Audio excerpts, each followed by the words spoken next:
Class 8, 9 और 10 के बच्चे, आज आप लोगों को मैं काल से संबंधित जानकारी देने जा रही हूँ। काल से जैसे टेंस से के नाम से भी जानते हैं।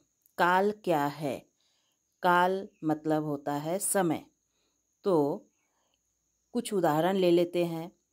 जैसे डॉक्टर राजेंद्र प्रसाद के प्रथम राष्ट्रपति थे। डॉक्टर राजेंद्र प्रसाद भारत के प्रथम राष्ट्रपति थे। दूसरा उदाहरण लेते हैं।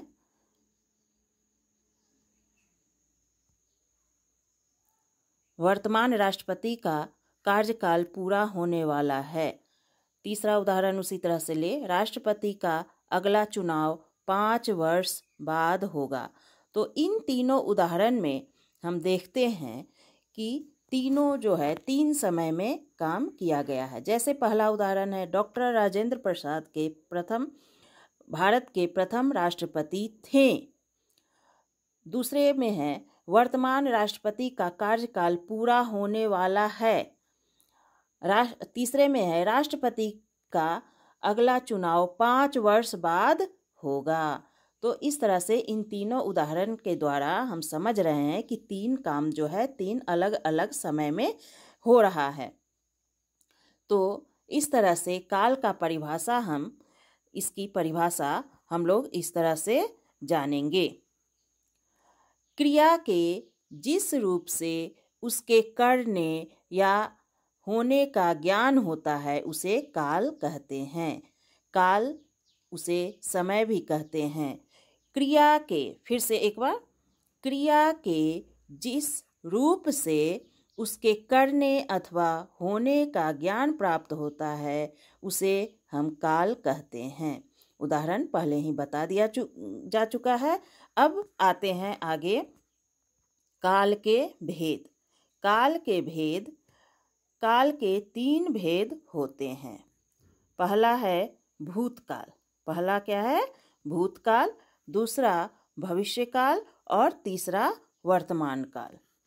अब एक एक करके हम लोग जानेंगे कि भूतकाल क्या है और भूतकाल की परिभाषा क्या है। तो भूतकाल क्रिया का जो रूप यह बताता है कि क्रिया बीते हुए समय में हो चुकी है, पहले ही काम हो चुका है, तो वह कहलाता है भूतकाल। जैसे उदाहरण ले ले, भारतीय टीम ने खेल खेला, भारतीय टीम ने मैच खेला या भारतीय टीम मैच खेल रही थी। तो ये सभी हो जाएंगे भूतकाल के उदाहरण। उसी तरह से अब आगे बढ़ते हैं। दूसरा है भविष्यकाल। भविष्यकाल की परिभाषा हम लोग इस तरह से लिख सकते हैं। भविष्यकाल की परिभाषा क्रिया के जिस रूप से यह बोध हो कि वह आने वाले समय में होगी वह भविष्यत काल होता है।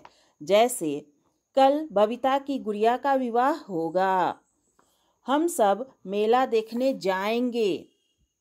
तो ये सभी, जैसे कि इन सभी क्रियाओं में जो है हम लोग देख रहे हैं कि सभी के क्रिया के अंत में जो है गा, गे, गी, ये सभी भी आ रहे हैं। तो ये सभी भविष्यत काल के उदाहरण होंगे।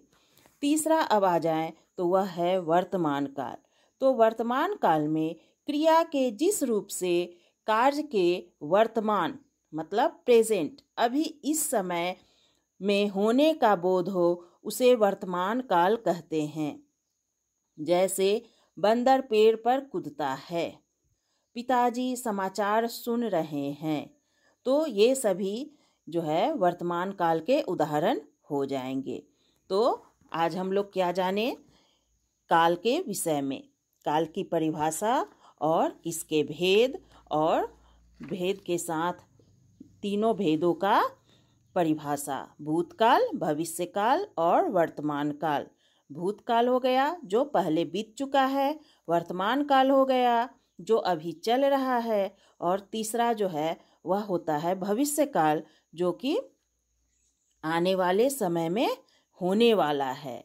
तो भूतकाल को हम लोग क्रिया के साथ जब था, थे, थी, ये सभी जुड़ा होगा, चुका, चुकी, चुकी, ये सभी जुड़ा होगा तो उसे हम लोग भूतकाल में जानेंगे। दूसरा वर्तमान काल, तो वर्तमान काल में जो है हम लोग अभी जो काम कर रहे हैं, रहा है, रहे हैं, रही है, ये सभी होता है। ता ते ती होता है, तो ये सभी जो है वर्तमान काल का जो है आते हैं, वर्तमान काल में आते हैं। तीसरा भविष्यत काल, जिसमें जो है गा गे गी आने वाले समय में होने वाला है, उसे हम लोग जानेंगे भविष्यत काल।